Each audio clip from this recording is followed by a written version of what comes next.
super thick like I was saying earlier because that's where they build up once I do this donut.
Tighten up this handle while I still have it hot.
Here's where the donut comes into play, and there's like 30 ways you could probably do this, but this is just how I started doing them. I never really got hot. I just kind of evolved it.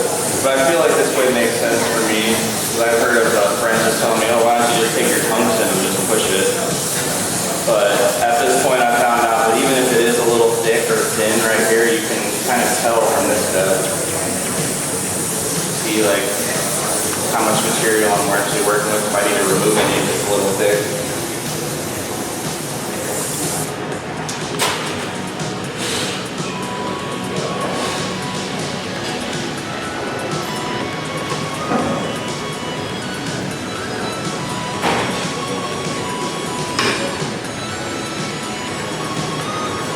Essentially it's a bowl press. This is a graphite press. It's got a little tungsten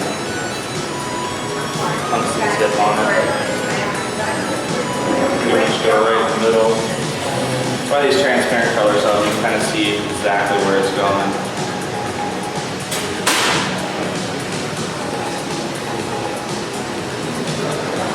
And if I need to, I can push or try to straighten it out.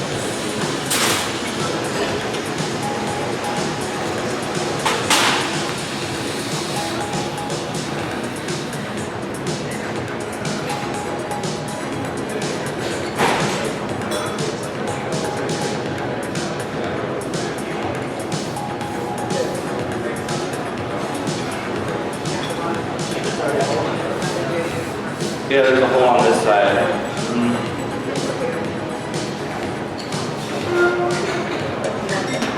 Yeah, and then I just do 2 holes and kind of just feed them together. Do they ever plug each other up when you put them together? No, hopefully not. That's why this tungsten helps. And I kind of make one hole a little bit bigger, I feel. So it kind of like pushes into this other one. And it just feeds them in there. And then if it's not close enough at this point, I can open it up a little bit. It's like they're not touching right now. because I need to push this other side in and kind of match the other one. And then I can just kind of go in and that one push usually gets it sealed.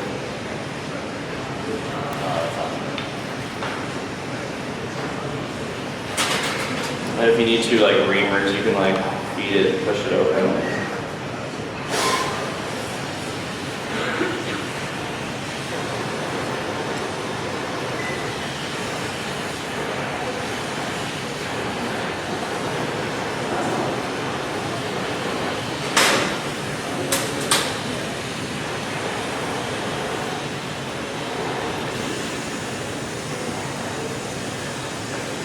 Once I just get really hot and just try to keep it balanced, try to usually just spin the graphite in one direction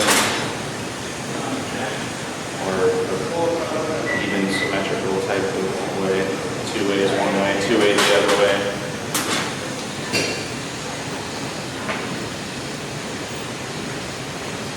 Just trying to focus the heat right in the middle.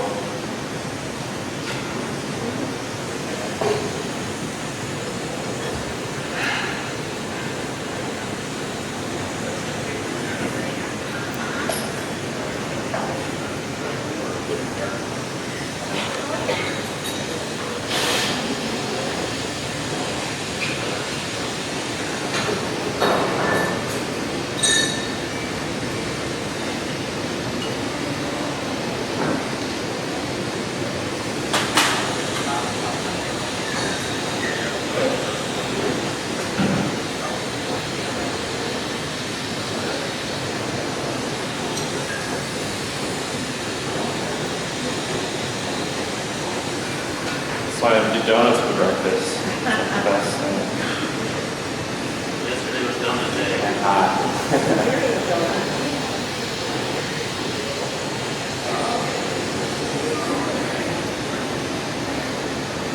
So I do pretty much stop at a certain point. You don't want to just keep reaming it open and open, but I usually try to make this hole as big as I can. I like it like a nice thin ream almost.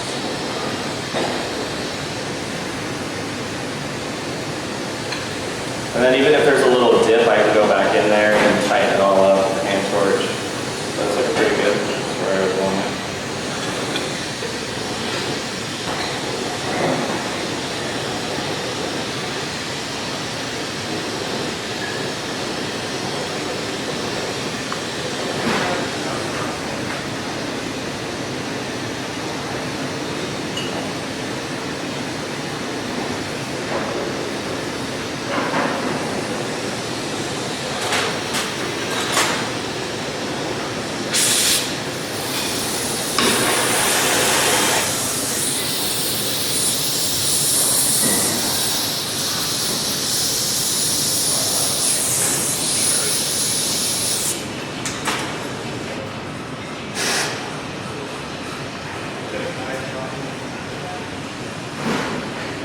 Kind of melt out any extra stress that might be in there.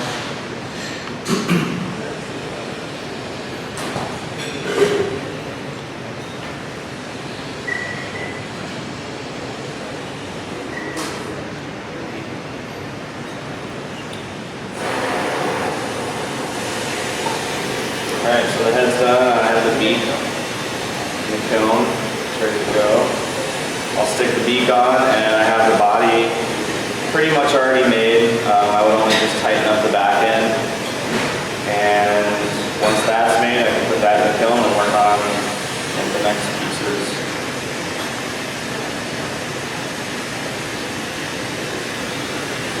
This is just a little taper for fancy.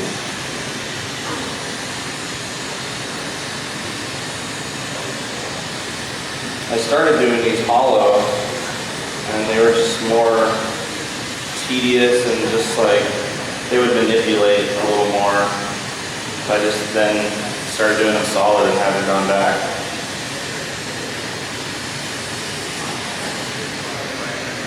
And it's always all about the beak placement for these. I've experimented with a little bit, and I just think that the way that they're angled, so this would be the top, and just instead of his beak being up here, just, I don't know, something about that just doesn't look right. So when their beak's kind of angled down, it just gives them I feel a little more personality and like a little, even like a cute kind of presence rather than like him like looking up and looking a little more aggressive. So just these simple shapes can go a long way. Just try to plug this right on here in the middle.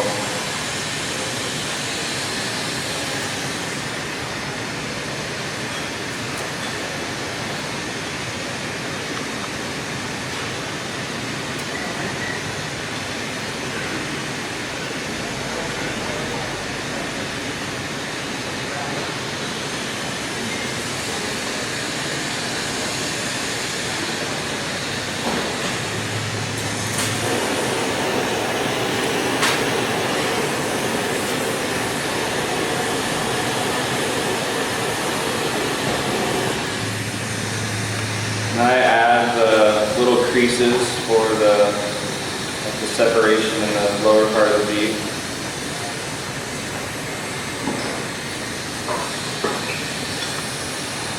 I kind of have this worked out to where I add that one cut, kind of let the beak soak, so I don't manipulate it too much when I add that other crease on the other side. So I can go back in here, work this weld in, make sure this is all good and happy.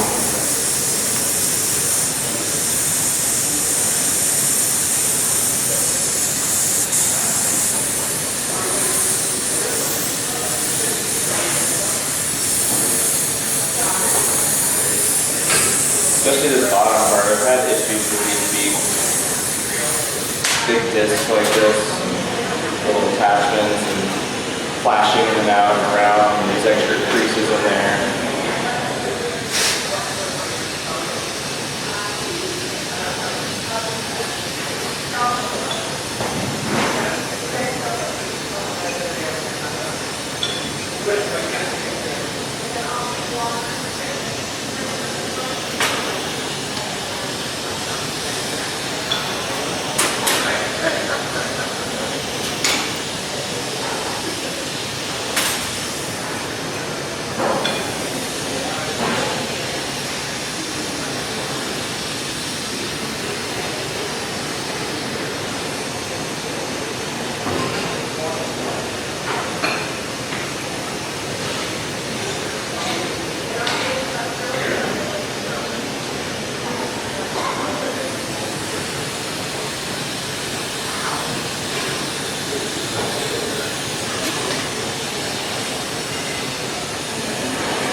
So next I'm going to pop a hole, and I have the body ready.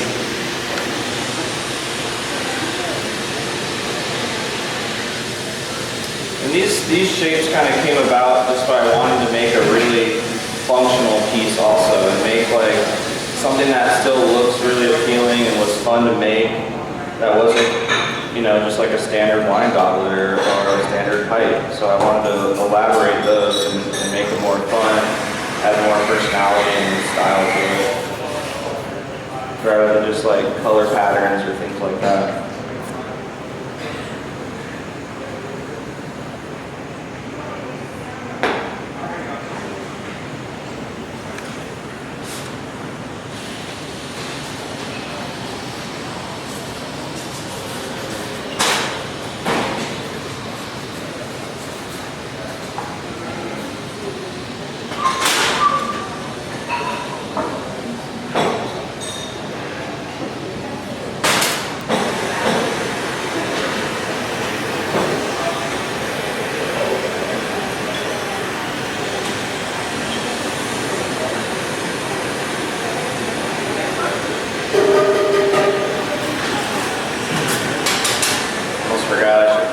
bridge on now.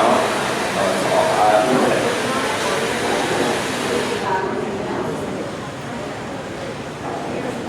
This is just going to help stabilize this next connection.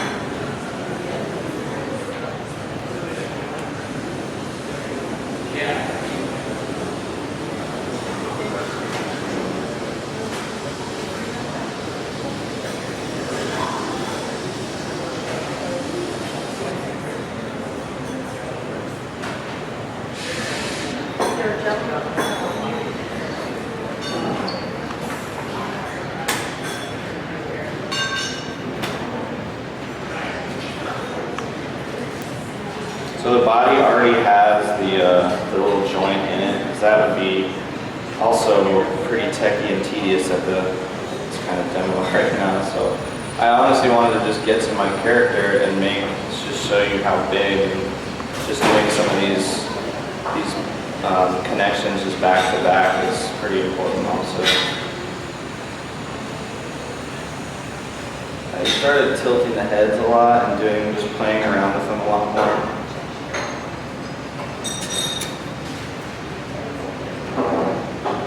Kind of angle the head down just a little bit. Like I said, it gives it that little more personality.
So this is just working the weld in, making it all nice and even. These hand torches are a savior for these kind of things.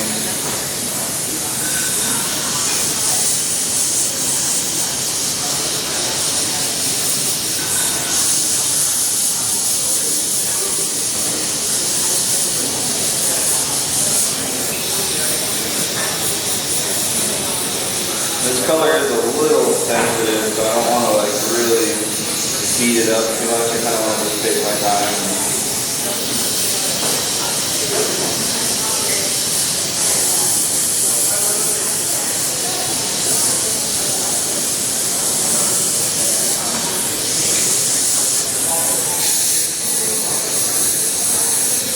So it's just natural that the little bit of connections that I was able to pop open is like just enough to make the neck and kind of build the character more into the body, or the head into the body.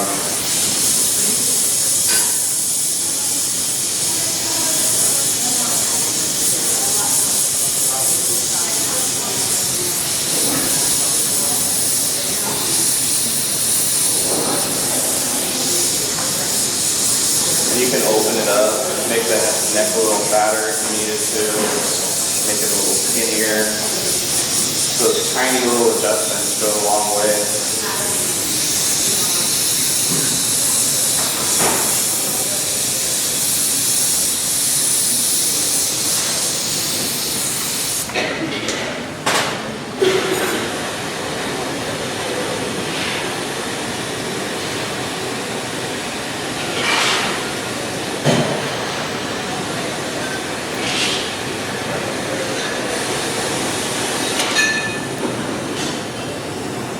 Perhaps I actually put the nose hole kind of important. You gotta breathe.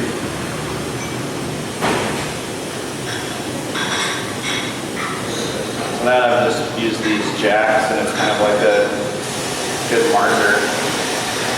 Then I push them singly.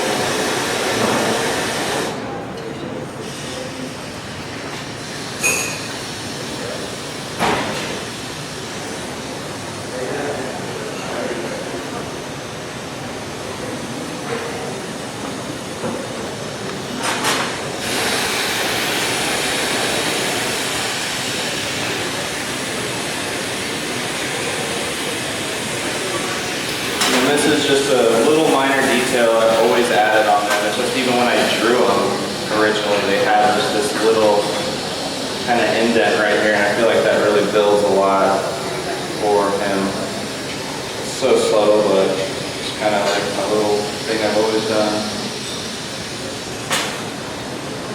So there's that guy. And next I'll make, I have the legs already prepped, which are pretty much just tapered. I've always just kind of made them a little longer than needed, just because I like those, I guess, exaggerated proportions and stuff like that. And those will go on the body next, and then I have to make one foot and the wings still.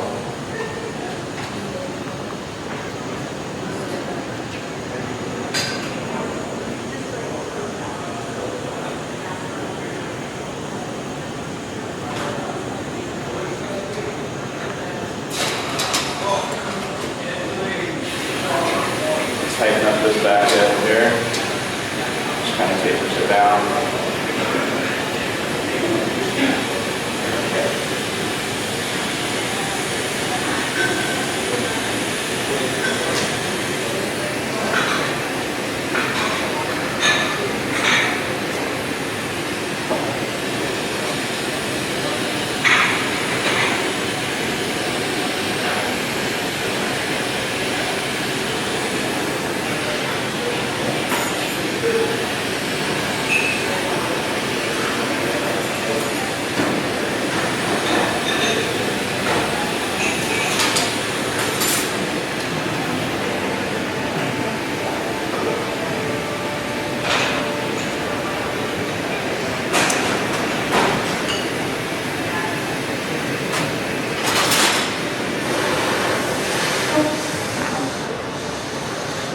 So here's the other foot. Pretty much just going to make the same thing here.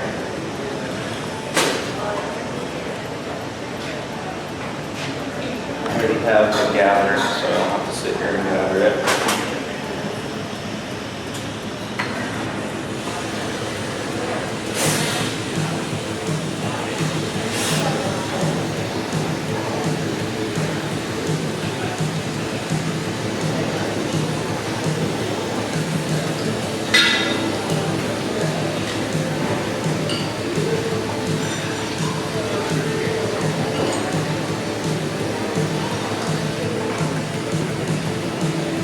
My first characters, their feet were not as clean as I'm making them now. They kind of evolved from different shaped toes. And, before I was doing these birds, I was doing a lot of like kind of preserving the fluidity of glass and doing like a lot of like splatters and like kind of like either gooey or drippy, or mainly I was doing splattering, like they were like kind of exploding up and making pieces like that. And I feel like that was like a natural progression. I did that for like a year or so, and when I went to do these feet, I drew them up kind of like duck feet, a little sharper, and I made my first one, and I was like, man, I can do them exactly like my splatter style technique, and kind of transfer that into styles and techniques that I've already learned, and it was pretty natural progression. So they're not like extremely detailed feet, but it's just the style of it.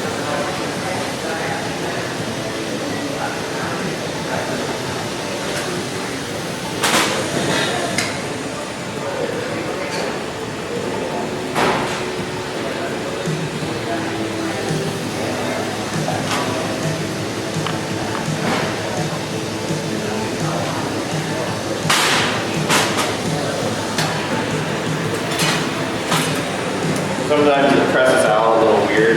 I could clean this up. That's just from the color when you gather it up like that. It's almost where like the sticks of color are connected or something like that.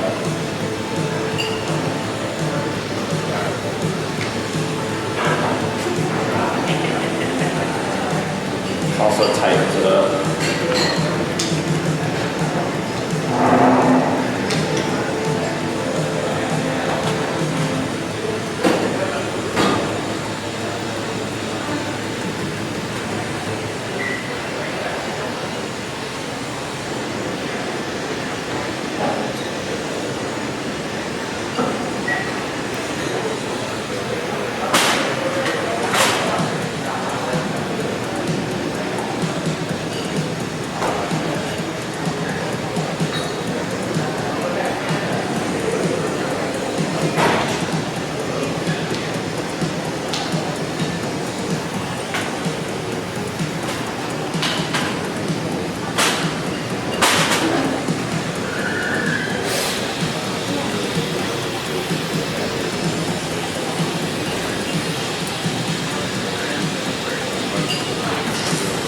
Great, man. Oh, really good.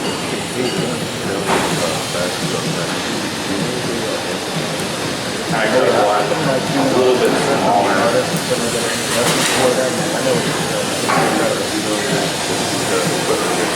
Tickle the toes. Will does audio engineering. He's just a car.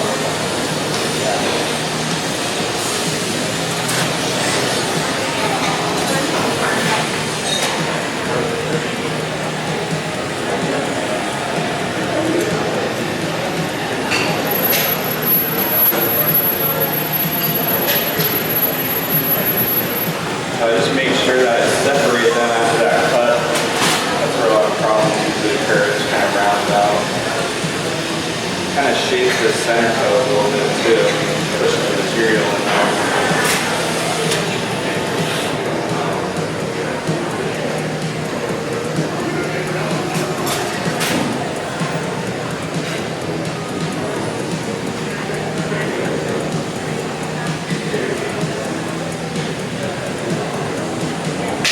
So this is what I was saying about kind of like preserving it, just kind of gather it up and then freeze it.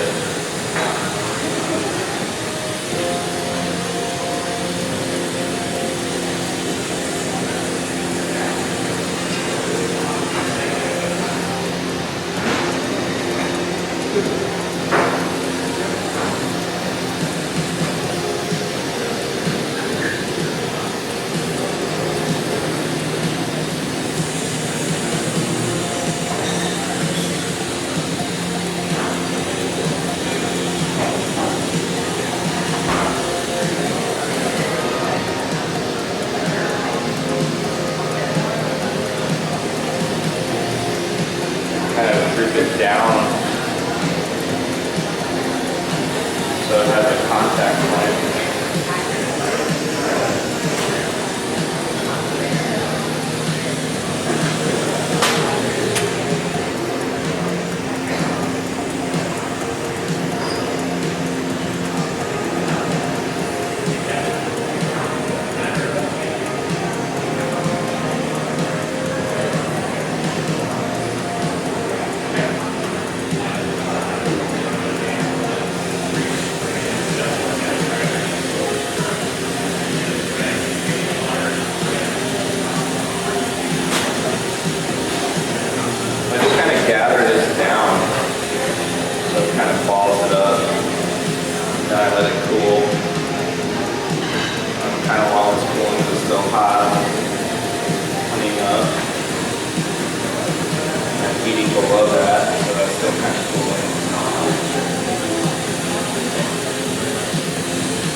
burd down.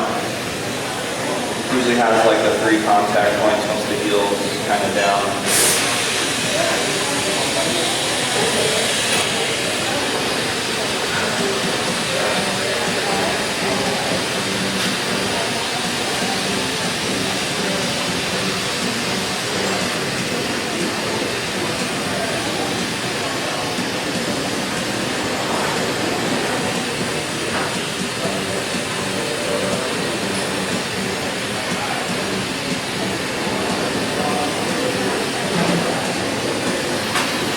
Big one I can kind of force into shape a little bit more just by like speeding it up a little bit.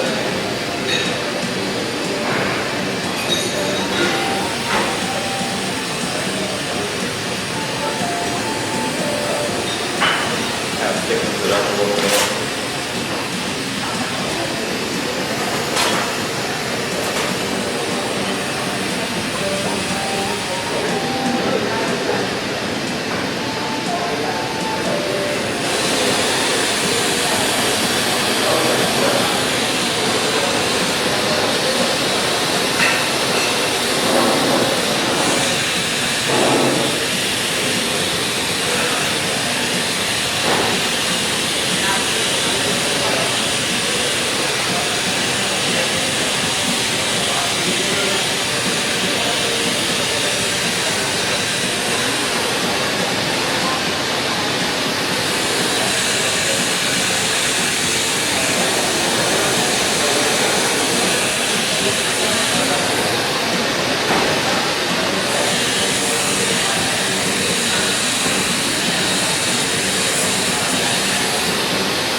So I'm going to get the foot pretty much ready for when I need it. So this is going to be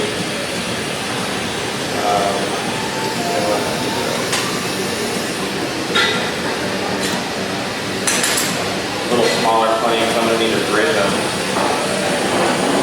But I do make this a permanent seal. I can just clean up the foot when I'm done.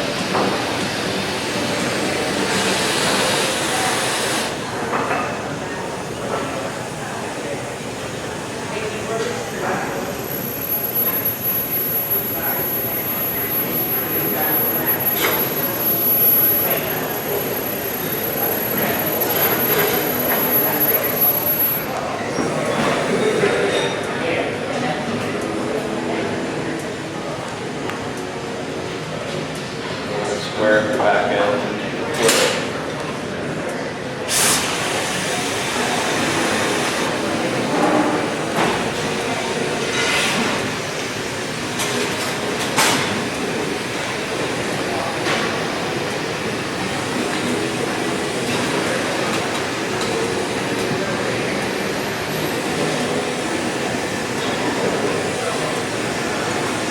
First time using these tweezers, they're extremely nice.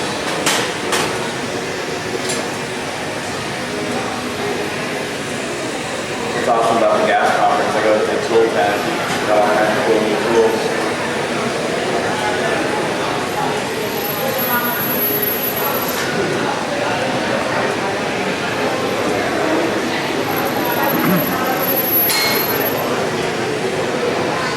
This is the last little detail on the pot. I just kind of get the little crease in the back of the foot.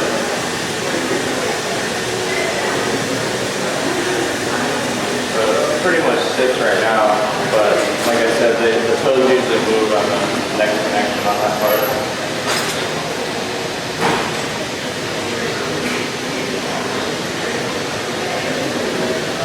Alright, so the foot's done. The next is adding the legs to the body.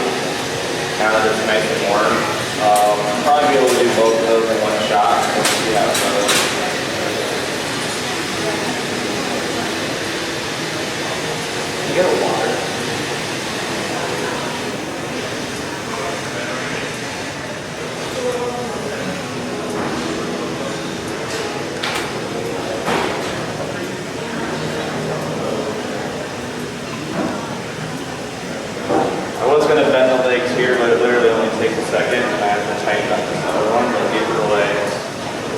One of them slightly longer. These bottoms get torn off. But as long as these tapers are really close, the connections are pretty similar. Pretty good to go.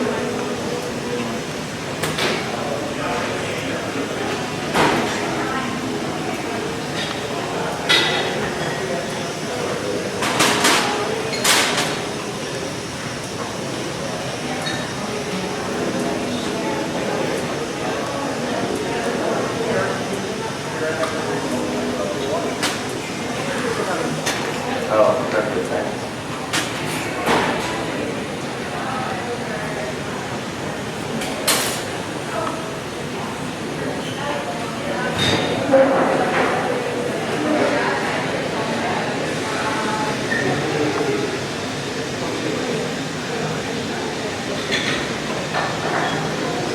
I use the Incalmo line as like a pretty good guide to where I kind of stick the legs.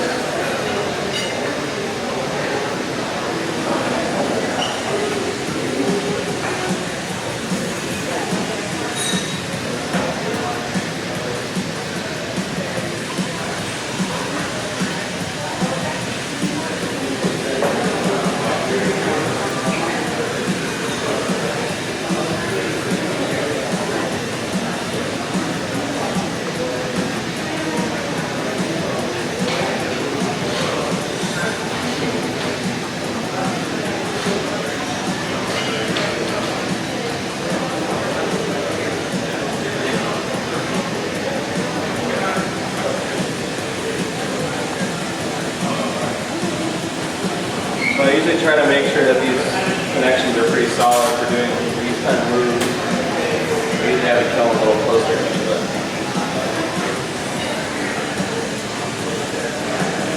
This kind of move is like flashing that connection, so you don't really have to worry too much.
I sometimes have to bring the glass down a little bit to kind of help smooth out that curvature.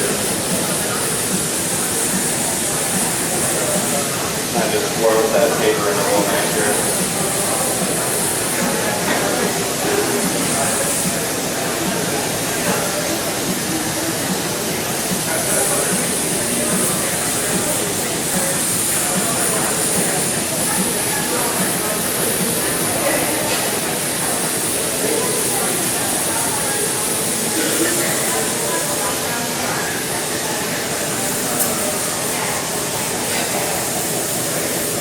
Sometimes, like right now, I'm going to have to heat up just a little bit on the body, kind of blow that out, kind of smash out the other side if you need to. Use, but kind of helps work with your legs a little bit as you kind of stick them weird or better than ripping it off and trying to reattach it.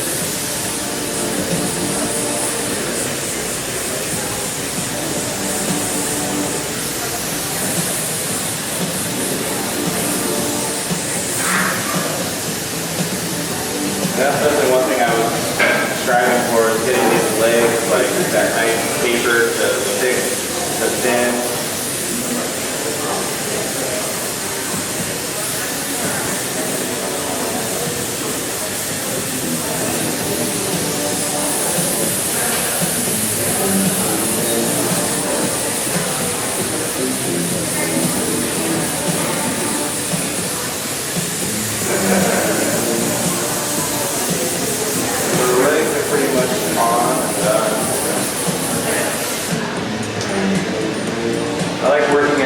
like this where I don't really have to go back up there too much. I just have to add the wings on, but it's not really like doing much with the head or anything else. I'm kind of working, starting my prep from the bottom to the top, and then I assemble it from the top to the bottom. Started from the bottom.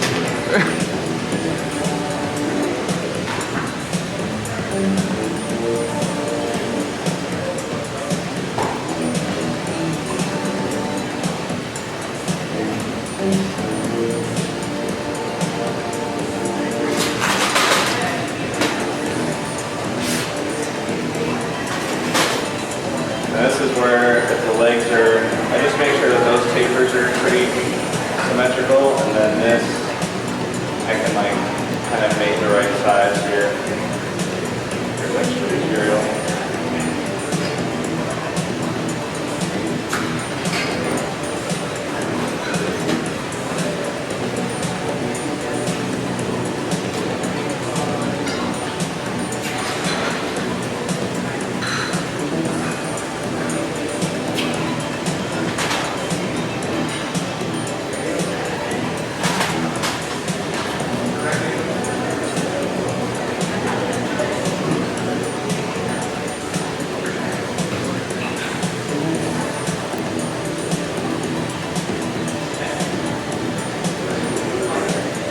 How much time do I have? Half hour. Hour? Half. Half an hour. Okay.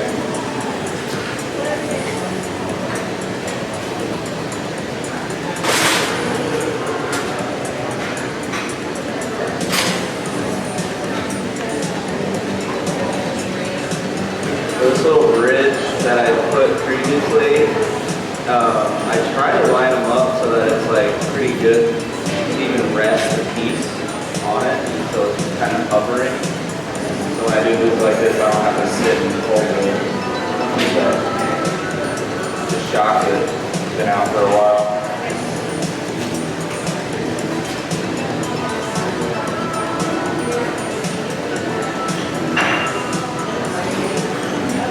So next, I'll make the wings, and put the feet on, and then put the wings on, and it's done.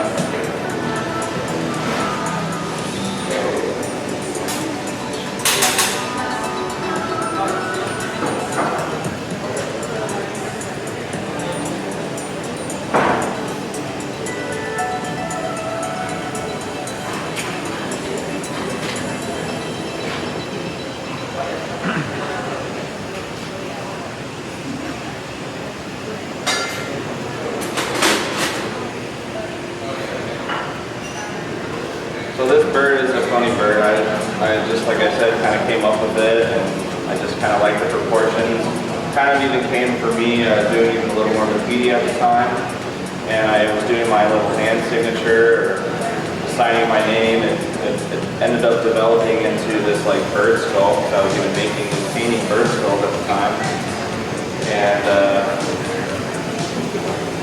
I made my hand signature into a bird character one day, and then added a body. There was a hummingbird. Put a body and put some pretty elaborate wings on it. And then that character, I just kept drawing it and kind of evolved into this one with long legs, big feet, tiny wings. So I'm still undecided if he can fly yet. He might be one of those flightless birds, but he more runs and jumps. So I do like these little wings.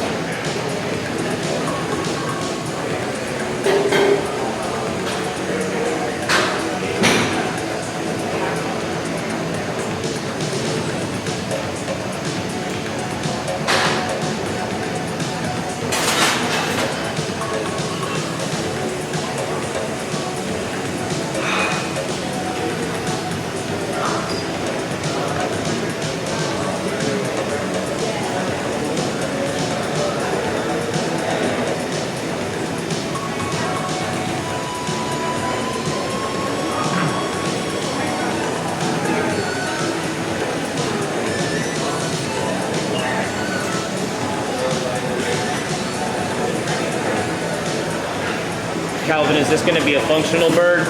Yeah. Yeah, it already has the. Oh, you already put the joint in. Sorry, I forgot about that. It's Yeah. already in it. Yeah. If I had to do that right now, that probably would have taken up to half an hour. So by me being able to do even these moves is kind of a stretch, but like that last move that I just did, I did a lot. I added 2 legs on and then I tightened up the bottom of the legs, which I usually do that in separate moves. A lot of this I do. I would probably put the head in the kiln, and right after I make it, I don't usually just go right into working the body, but practicing and doing this enough, and I practiced this demo, I just felt a little more confident on doing moves like that.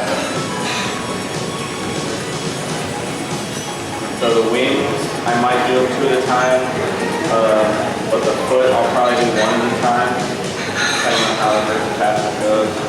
If it's like not a really clean stick, then I'll probably go back and bridge it, redo the other one too.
I usually do the left wing first and the right wing second. I just always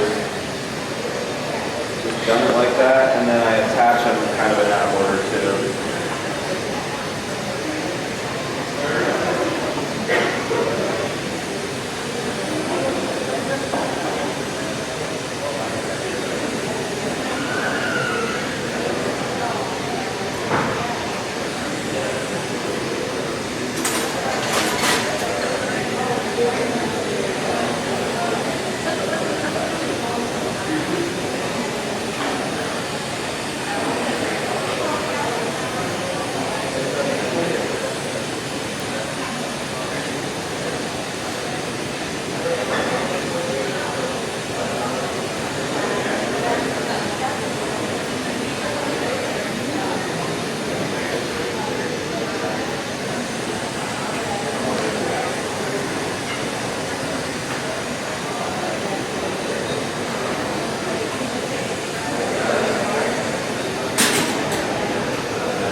Those are prepped up, ready to go. Ready for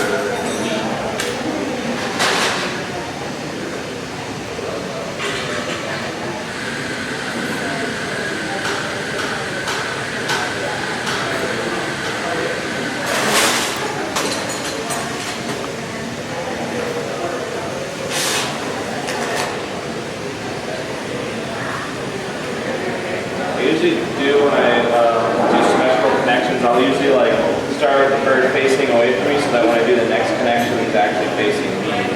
So I can kind of line it up.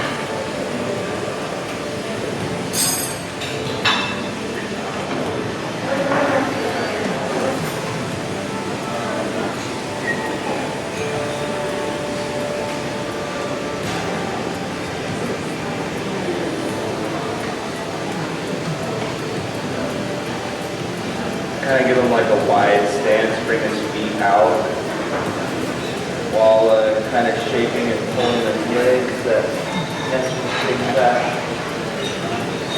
and making sure he's kind of angled straight.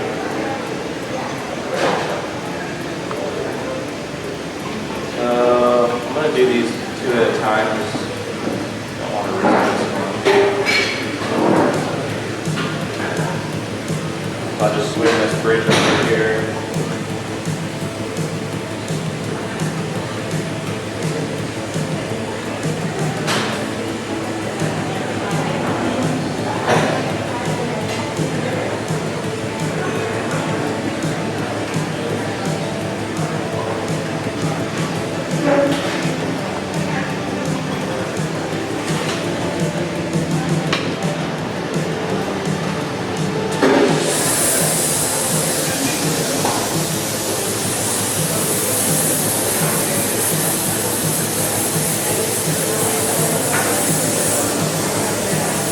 Next, just takes a couple of minutes.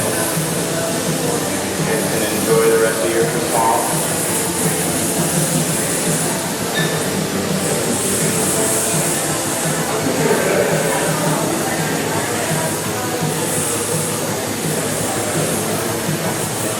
So I actually did already clearing paste this yellow, just a really thin layer of clear for these type of connections. Sometimes it has a little cadmium in it, a little bubble, depending on the color. So I just usually either put another transparent color over that you can beat up a little bit more, or just a thin layer of clear.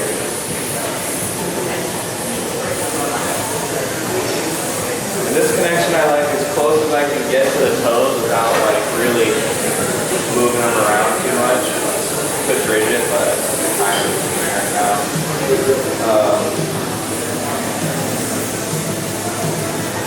Just kind of pulling it out so the connection is kind of like flows into the flow a little bit.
Kind of leave this little bit on here. I'm going to need it as a bridge anyway.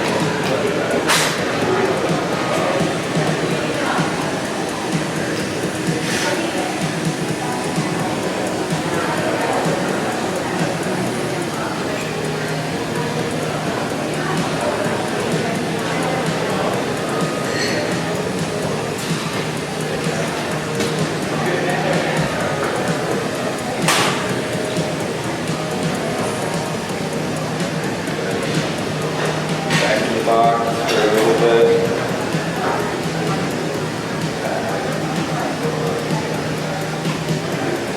Alright, so all the prep is done. The last thing is that last foot, and then the wings go on.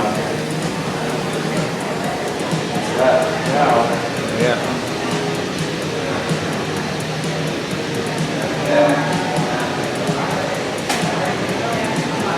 I'm usually just starting my day right now. Had a lot accomplished today. I feel pretty good about it.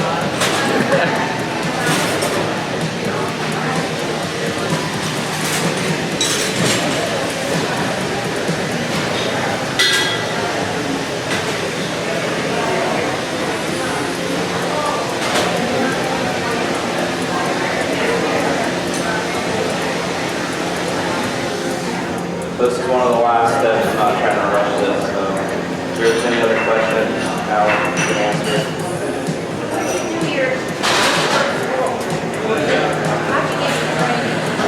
Oh, the training for this type of piece, or just I started in 2006. I met a lot of people in Tucson that were flame working and sharing knowledge during that time. And it was even at that time people weren't extremely inviting, so you had to like kind of make good friends to have them explain their process. So I just started then. I quit my day job and started taking it on full time. Yeah, I love it so much and offering as much as I can contribute to the glass scene and doing events like this and sharing the knowledge that I've learned. And hopefully I can offer that to other people and kind of open them up to other things too. I just started taking small classes here and there. I haven't taken too many, but a lot of just collaborating with other friends and learning techniques and some processes here and there. And just constant trial and error and dedication too. Calvin, who are some of your influences, like glass artists and traditional regular any media? A lot of it now is like I look at like a lot of paintings and graffiti art and a lot of that style and stuff for my inspiration. I was a skateboarder, so that kind of dedication, trial and error. I look up to a lot of people like that. Glass blowing, banjo, Eugene were some of the early ones, and I was fortunate enough to meet Eugene actually at a skate park my first year blowing glass, and he pretty much was such an amazing, humble beast of an alien glass blower. I'd never seen work like that, and he's one of the ones where I got to see his work in person, and I was like, wow, people are making some amazing stuff like that I've never seen before. So that for me was like really inspiring. Nice. A lot of painters. I look up to a lot of painters. I mean, even that painting across the street is amazing. Dude, at night, right, with the lights? Yeah, that is neat, right? That's inspiration to me, you know, like just finding out who are doing new things, new colors, new flavors. I'm from the Southwest, so a lot of that style of stuff has always inspired me. I didn't really name too many people, but yeah, No. a lot of like graffiti and like the pipe community really inspired me because of the type of counterculture I offered, and getting more into glass, you know, finding out people like Bill Morris, or people that like really kind of took soft glass to like the next level, you know, and that I've never really seen before.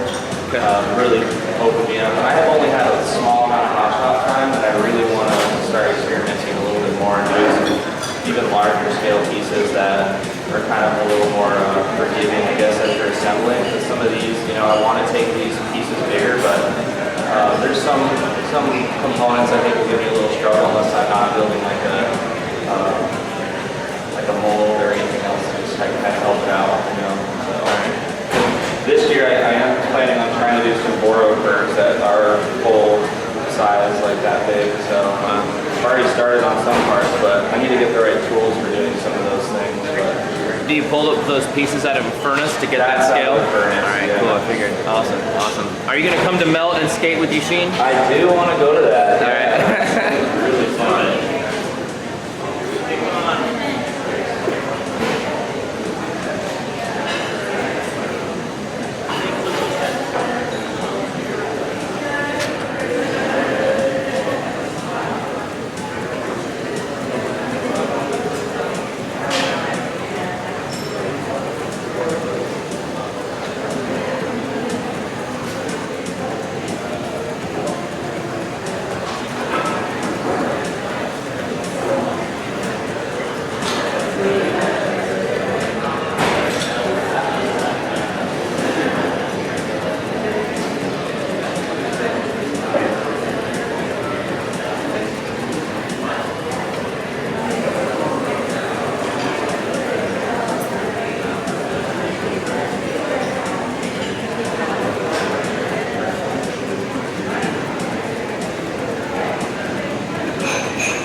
once these feet go on, I'm gonna rip the bridge off and then make sure it stands.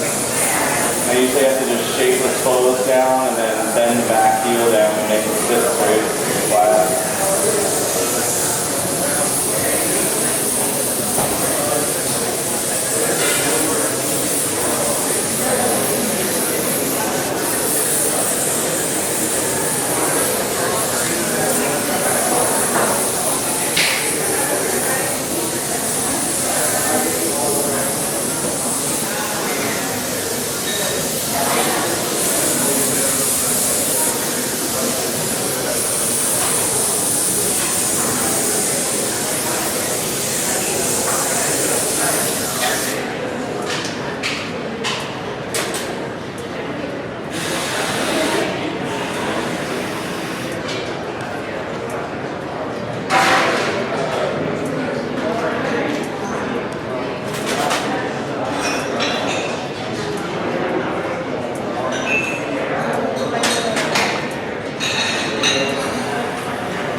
Bring this last little bump. I don't think it is perfect, but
started doing these birds,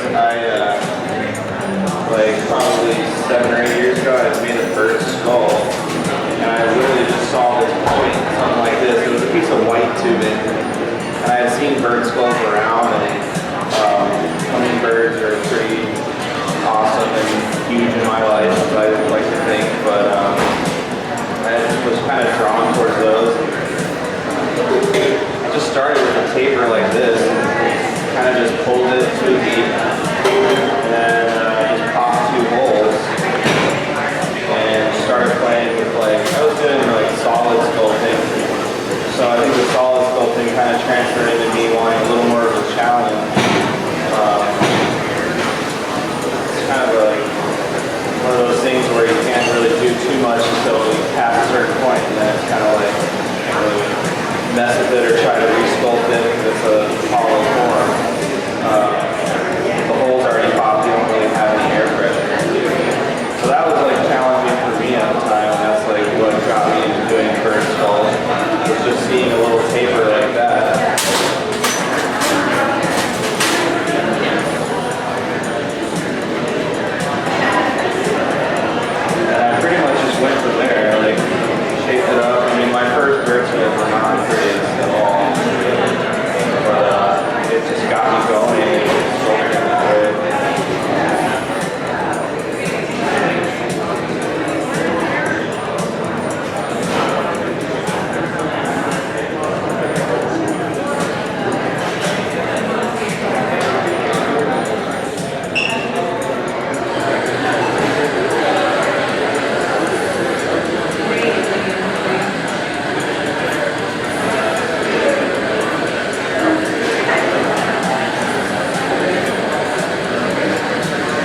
certain things, or environments where that's not the best term to use, you know?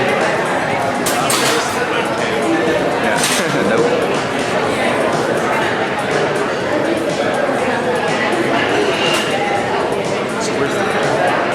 What's that? Okay, see that like in its butt, there's like a joint that goes in. Yeah, he's gonna like attach a thing there, and then he'll slide a ball in there. It'll be like a scientific attachment joint, or like a water pipe. Exactly.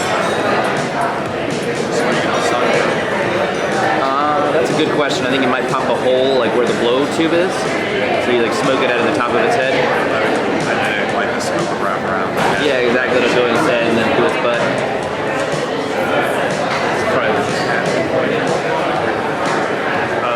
In theory, yeah. Okay, yeah. Sorry, yeah. Gotcha. For a second, I thought you were asking. So out of the top of his head. I think.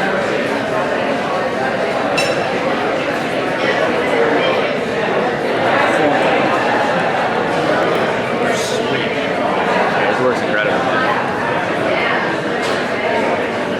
The feet are what's out. The feet. It's nice, man. It's got character.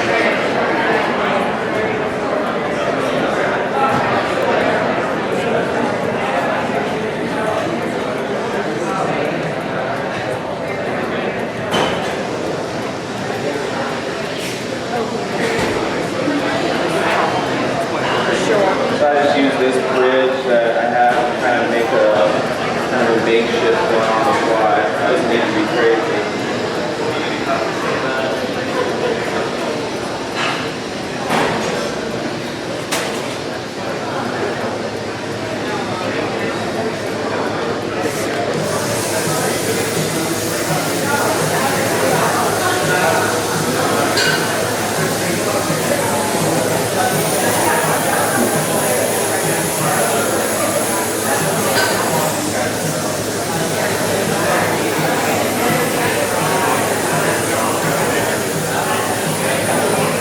Try to give these wings an extra polish you can get this step.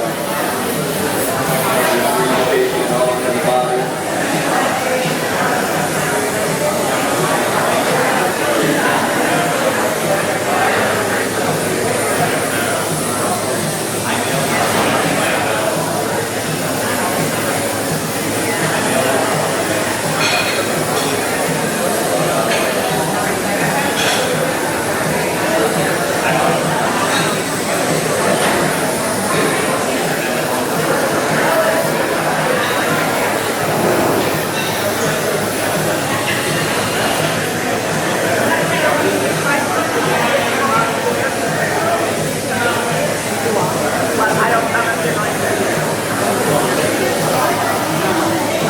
I usually like to add these wings at this point. It's just a little scarier, but it kind of makes it a little more fun. It's like one of the final touches to put the wings kind of in the right spot. And it's a substantial piece of glass. It's just kind of fun, you know, putting more attachments onto it. That's kind of why I like making these pieces in the beginning, because the function is like a little less than half the piece or half the piece. So it was just fun still working on a large size piece, but having the function still be kind of small.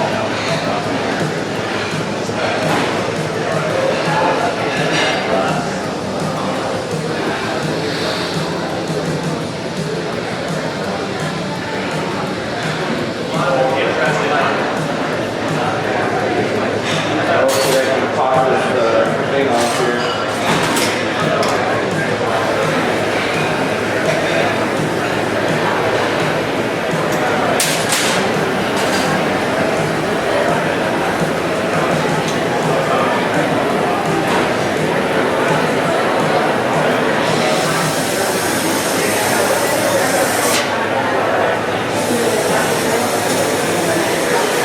There's a little sketchy, pretty cool.